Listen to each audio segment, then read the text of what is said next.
So the first question I wanted to ask is about your inspiration, right? Yeah. Inspiring, where did it start from? I know you've mentioned before about your grandmother.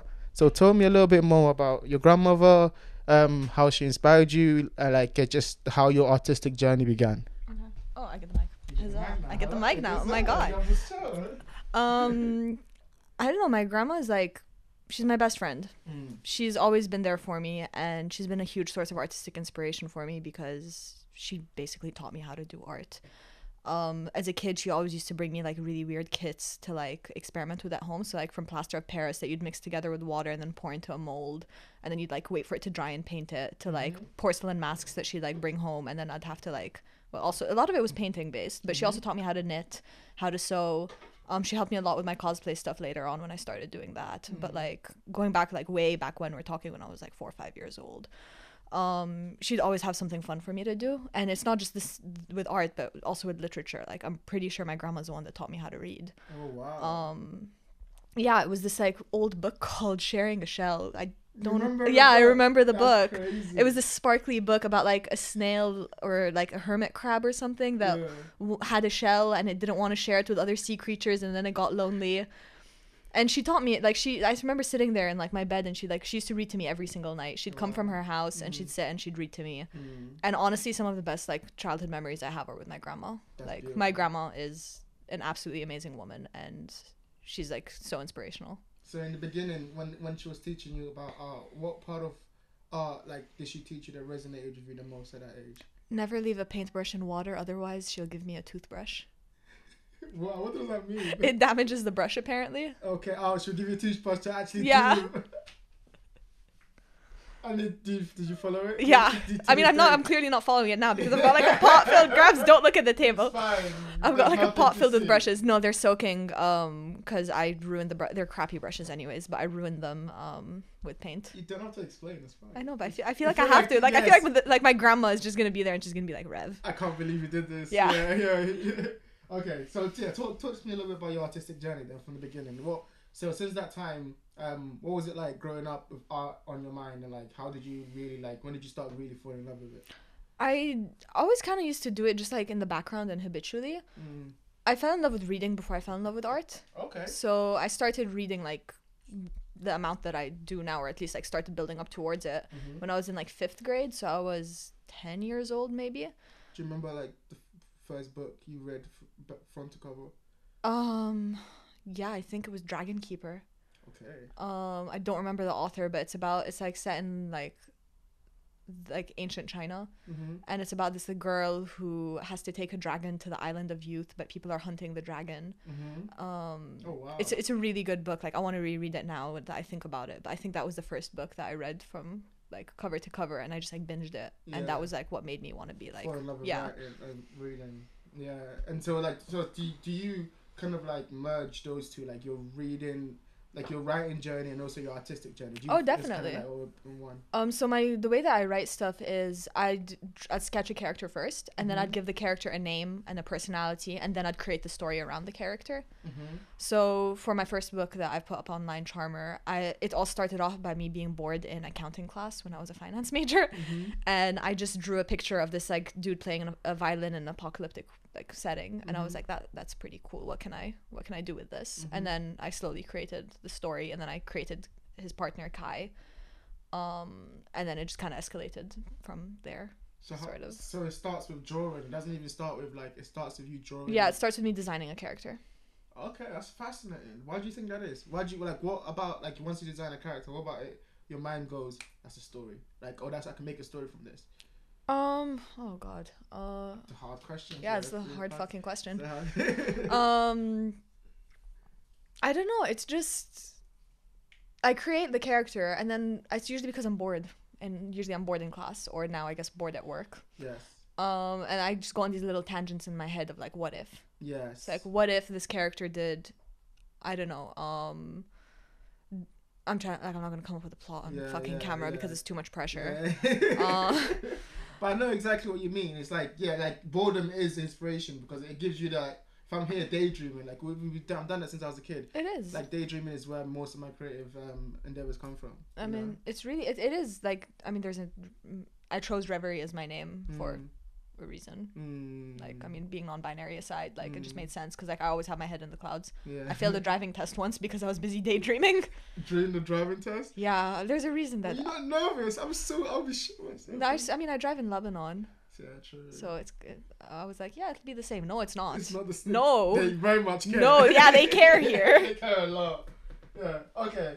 Then. Okay. I did want to really get into that, like your artistic journey from like when you were young into now. So like following that timeline, what do you remember like your first painting? I know these are like hard memories. Like remember like your first or something. I remember my first sketchbook. Go that on. counts. Talk about that. It was like a tiny pocket sketchbook. It was like about like that big. Yeah.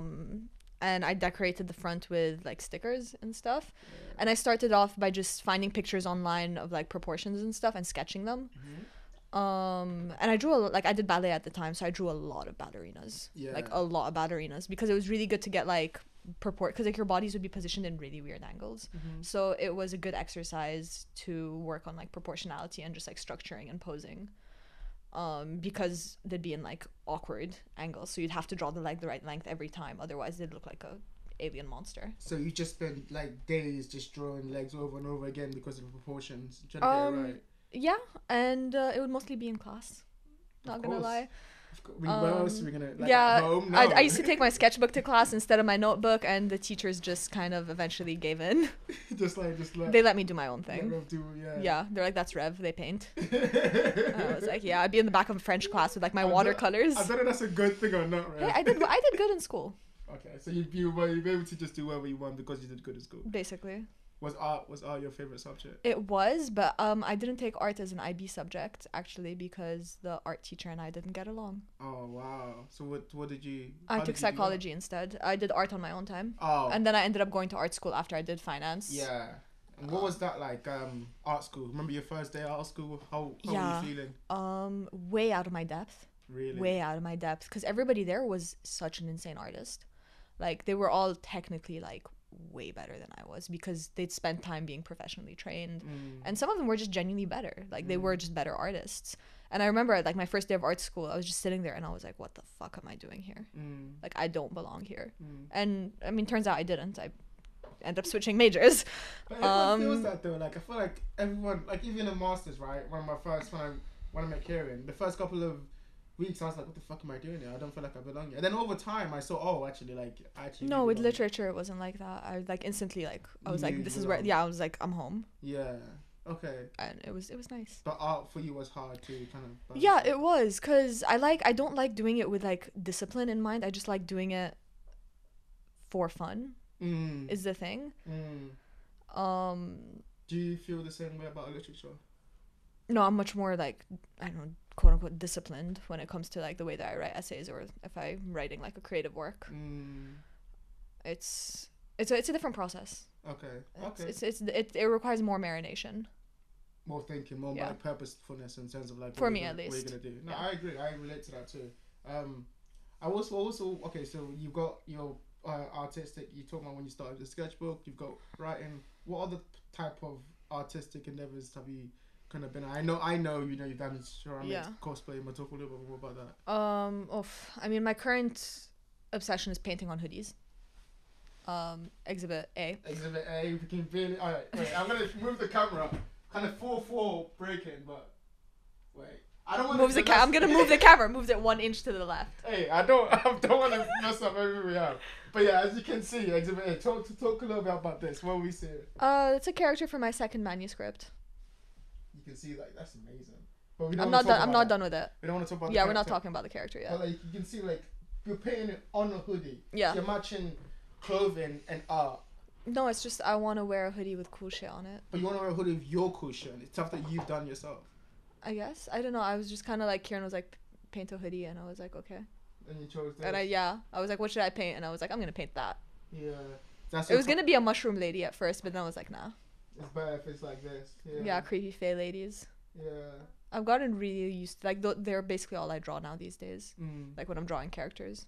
Because I want to get into the headspace for Phantasma, and that's all I'm gonna say. It's fascinating how like you are the front end and the back end. So like what I mean by that is like you create the art and then you are the writer also with that. So like just basically 360. Like you're creating your universe by yourself. You don't need other people to draw your fan art.